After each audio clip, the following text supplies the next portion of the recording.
Welcome back, everybody. This is a story called Being Invisible. About 3 years ago, my husband and I, we live and work in Mexico 7 months out of the year. And we were in Mexico. We had to make a supply run.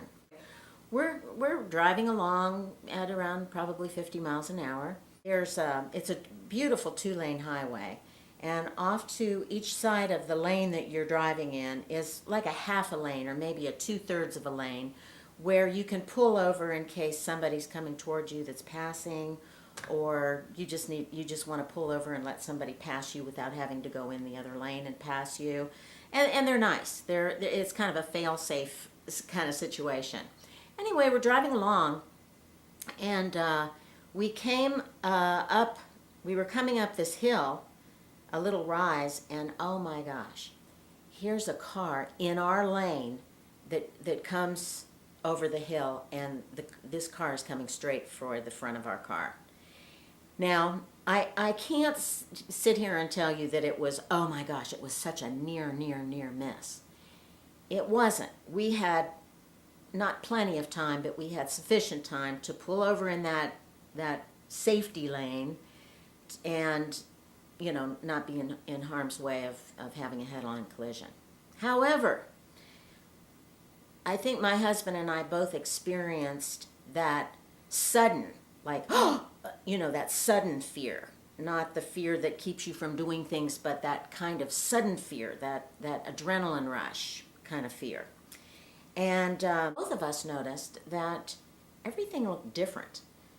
For me, when I explained the way everything, the countryside and the jungle and the city itself, it looked glary to me. Like the sun was doing a strange thing in the atmosphere or something. It was creating this very glare kind of quality.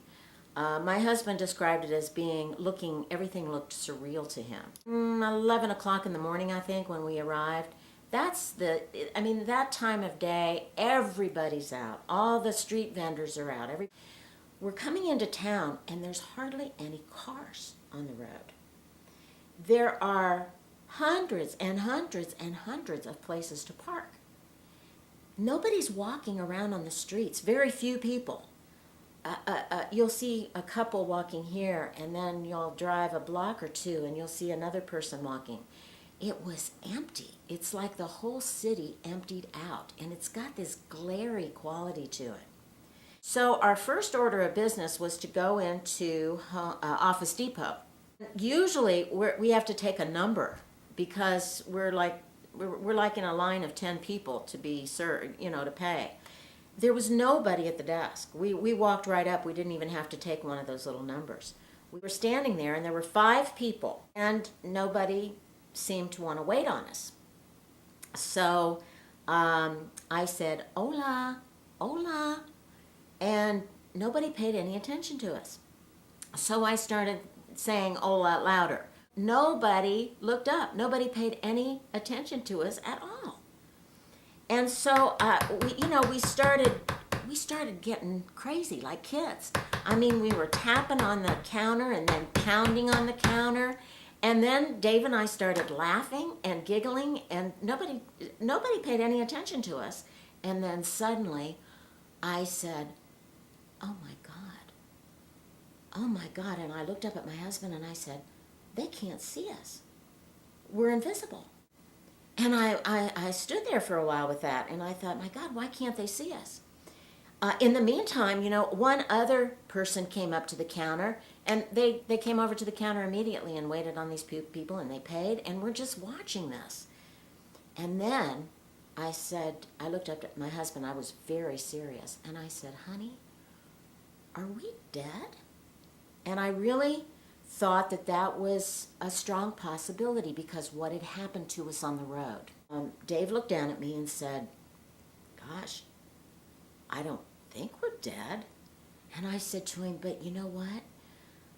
Maybe we were in an accident back there. And maybe we died in an accident, and we just don't know it yet." And we decided that we weren't dead. So we started trying to get the people that worked there, we tried to get their attention again. So here we are saying, hola, hola, my husband's clearing his throat. We're pounding on the counter. And finally, one of the employees walked over to the cash register, which was right here, from where we were standing here behind the counter. It was right here. So we're like 2 feet away from this person's face at the cash register. And I leaned way across the counter and pretty much got right in this person's face and said, hola, hola, hola.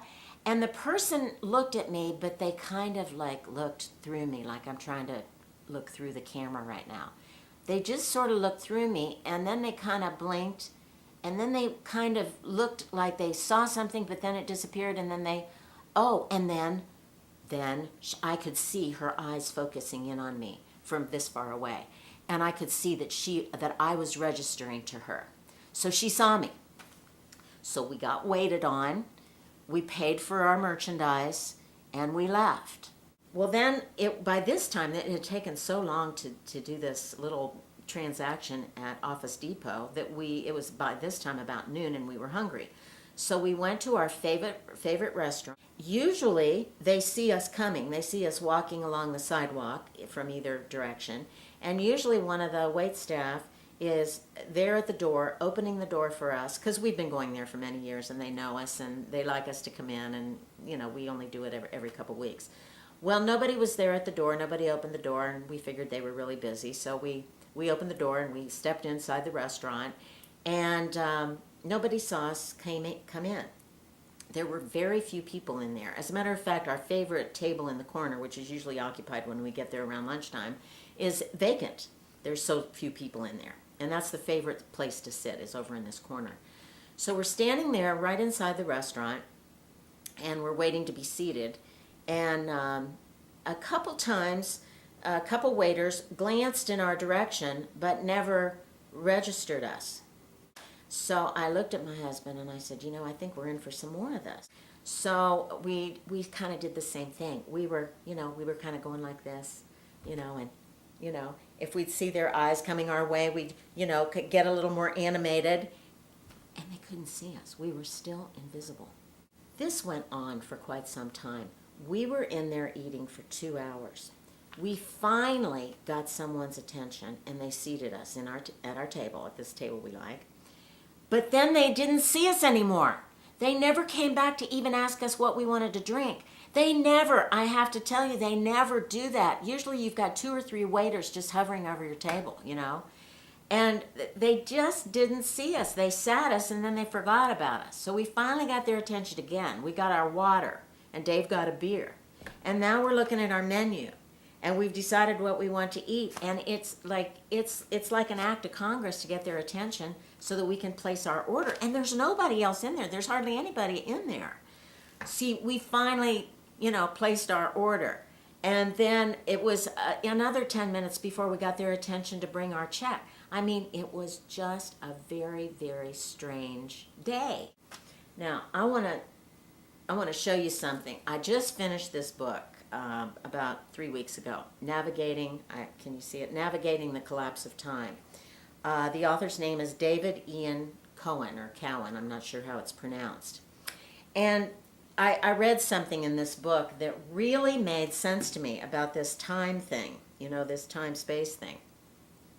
He says, I wish I could tell you what page it was on, but I can't here. We disappear when we produce a very high octave frequency so that others cannot see us. And I'm suggesting that what he says here in this book is exactly what happened. When we approached having that accident, we went into that sudden fear mode that we were going to have an accident, and it caused us to produce a high octave frequency. And I think it just propelled us into another dimension. And I think that we were vibrating at such a high frequency that others just couldn't see us. So I'm going to leave you with that. Thanks so much, as always, for joining us.